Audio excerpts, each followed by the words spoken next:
വീട്ടിൽ പോയ ആഷിനെ സ്വീകരിക്കും ഉമ്മാക്ക് നല്ലൊരു മരുവള തന്നെ ആയിരിക്കും ഞാൻ. ഒരിക്കലും ഉണ്ടാവും.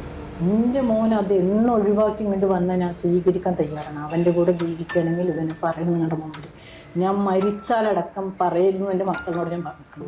എൻ്റെ മയ്യത്ത് മോറ് നോക്കാൻ വരരുത്. ഇപ്പം ഇല്ലാത്ത അപ്പം എന്തിനാണ്? ഇപ്പം വരട്ടവനെ എല്ലാ സമാധാനമൊക്കെ വരട്ടെ. ഇത്ര കാലത്തിലടക്കം ആദ്യമായിട്ടാണ് അവൻ ഒറ്റക്കൊരു ഇൻ്റർവ്യൂവിന് വരുന്നത്. പറഞ്ഞ് പഠിപ്പിച്ച് കൊടുത്തിട്ട് ഇരുത്തിയ പോലെയാണ് എനിക്ക് തോന്നുന്നത്. അല്ലാണ്ട് ഇപ്പം പ്രണയിച്ച് കൈ മുറിച്ച് കാല് മുറിച്ച് എന്നൊക്കെ പറഞ്ഞത് ഈ ജാസി ഒരു പെണ്ണാണ്.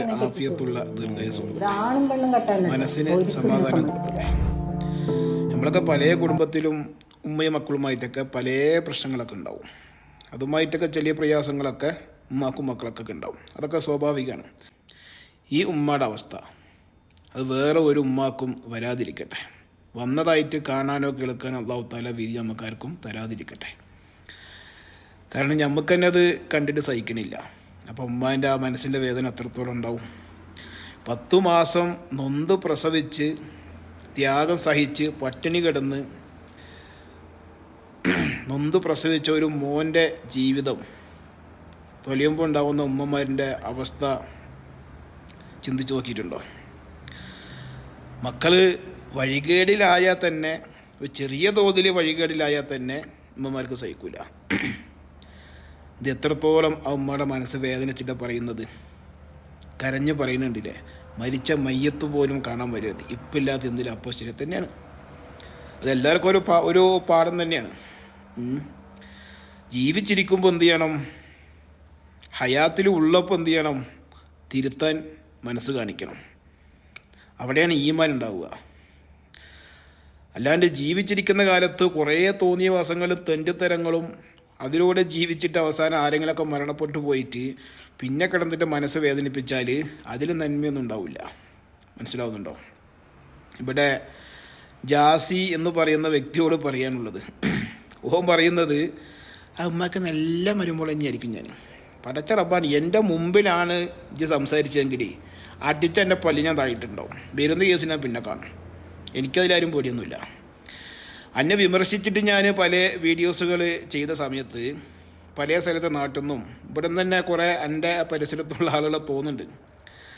നമുക്ക് പിന്നെ പേഴ്സണലായിട്ട് എൻ്റെ മെസ്സേജ്, എൻ്റെ നമ്പറൊന്നുള്ളത് സോഷ്യൽ മീഡിയയിലൊക്കെ പബ്ലിസിറ്റി ഉള്ളതാണ്.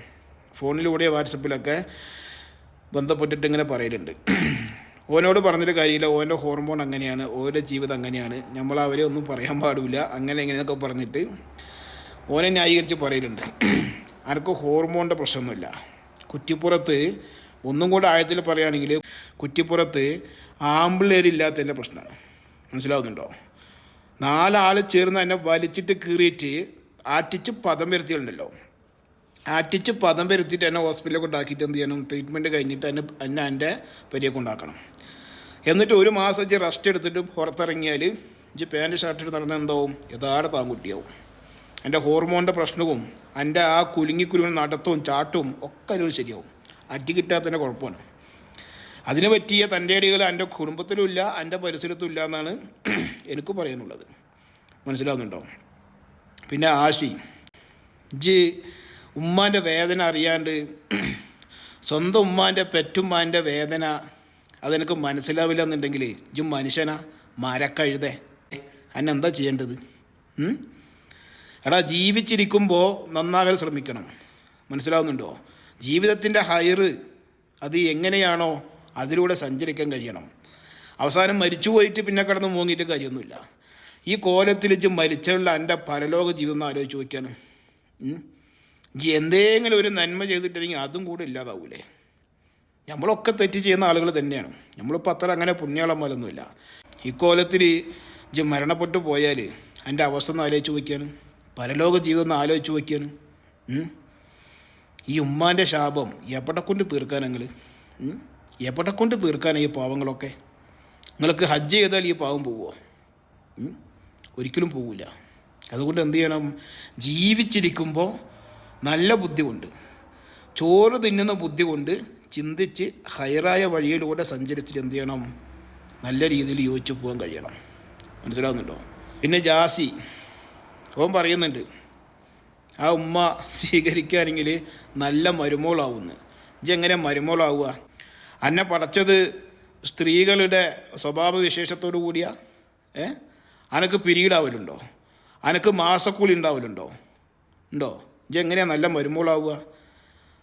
ആ ഉമ്മ ആഗ്രഹിക്കുന്നത് സ്വാലിഹത്തായിട്ടുള്ള ഒരു മരുമോളെയാണ്. അതെനക്കാകാൻ പറ്റുമോ?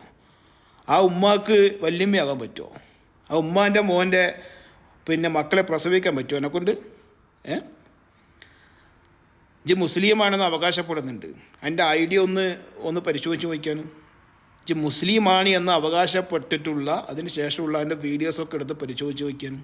ഇജ്ജാണ് മുസ്ലിമാണെന്ന് അവകാശപ്പെടുന്നത് തന്നെ. എവിടെ കൊണ്ട് തീർക്കണോ? ഒന്ന് നന്നായി കൂടണോ? പുരുഷ വേഷത്തിൽ അപ്പം തന്നെ ഒരു കല്യാണം കഴിച്ച് ഒരു പെണ്ണിൻ്റെ ജീവിതം ഇല്ലാതാക്കി. അത് എന്തായിട്ട് പൊക്കോട്ടെ. പുരുഷനിൽ നിന്ന് പെണ്ണിൻ്റെ വേഷം കെട്ടിയിട്ട് ഇപ്പോൾ ഒരു ആണിൻ്റെ ജീവിതം ഇല്ലാണ്ടാക്കി. ആ വ്യക്തിയുടെ പെറ്റുമ്മാൻ്റെ ശാപവും എന്തായി പേറിക്കൊണ്ട് നടക്കുന്നത്. ഇതൊക്കെ നിങ്ങൾ എവിടെ കൊണ്ട് തീർക്കാനാണ് മക്കളെ? അതൊക്കെ എവിടെ നിന്ന് കിട്ടാൻ നിങ്ങൾക്ക് രക്ഷ? നിങ്ങളൊരു വീഴ്ച വീണാലുണ്ടല്ലോ, നിങ്ങളെ കൊണ്ട് എന്ത് ചെയ്യാൻ പറ്റില്ല, എണീക്കാൻ പറ്റില്ല. അതിൻ്റെ മുമ്പ് എന്ത് ചെയ്യണം? നിങ്ങൾ തിരുത്തി നല്ല വഴികളിലൂടെ സഞ്ചരിക്കാൻ എന്ത് ചെയ്യണം? കഴിയണം. ഇനിയിപ്പോൾ എനിക്ക് ഹോർമോണിൻ്റെ പ്രശ്നമാണ്, ഇജ്ജങ്ങനെ ജീവിച്ചോ. എൻ്റെ പുരയുണ്ടല്ലോ, എൻ്റെ പുരയിൽ ജീവിച്ചോ. പെണ്ണായിട്ട് ഡാൻസ് കളിക്കുകയെ എന്തിനതിപ്പോൾ നാട്ടിലെ കാണിക്കാൻ നിൽക്കേണ്ട ആവശ്യം എന്താ? ഇതിപ്പോൾ ഈ ഒരു സ്ഥാനത്ത് എൻ്റെ ഉമ്മാനെ കുറിച്ച് ആലോചിക്കുക. എൻ്റെ ഉമ്മാക്കൊരു മോനുണ്ട്. ആ മോനാണ് എന്നെപ്പോലെയുള്ള ആണും പെണ്ണും കെട്ട ഒരുത്തനെ കൂട്ടിപ്പിടിച്ച് വരുന്നതെങ്കിൽ എൻ്റെ ഉമ്മ സ്വീകരിക്കും. എൻ്റെ ഉമ്മ ചിലപ്പോൾ സ്വീകരിക്കുമായിരിക്കും. കാരണം എന്നെ സ്വീകരിച്ചത് കൊണ്ടേ. ജാസിയുടെ ആഷിയുടെ ഉമ്മ പറഞ്ഞു കേട്ടില്ലേ, ഒരിക്കലും അംഗീകരിക്കില്ല. അതെന്തുകൊണ്ടാണ്? പടച്ചോനെ പേടിയുള്ളതുകൊണ്ടാണ്. ഒരിക്കലും അംഗീകരിക്കില്ല. മരിക്കേണ്ടി വന്നാലും അംഗീകരിക്കില്ല എന്നതിൻ്റെ അർത്ഥം മനസ്സിലാവുന്നുണ്ടോ? അള്ളാഹു ആയാലും ഏതായാലും നിങ്ങളുടെയൊക്കെ ജീവിതത്തിലെ ഹൈറുണ്ടെങ്കിൽ പടച്ചോൻ നന്നാക്കാൻ ഭാഗ്യം ചെയ്യട്ടെ എന്ന് പറയാനുള്ളൂ.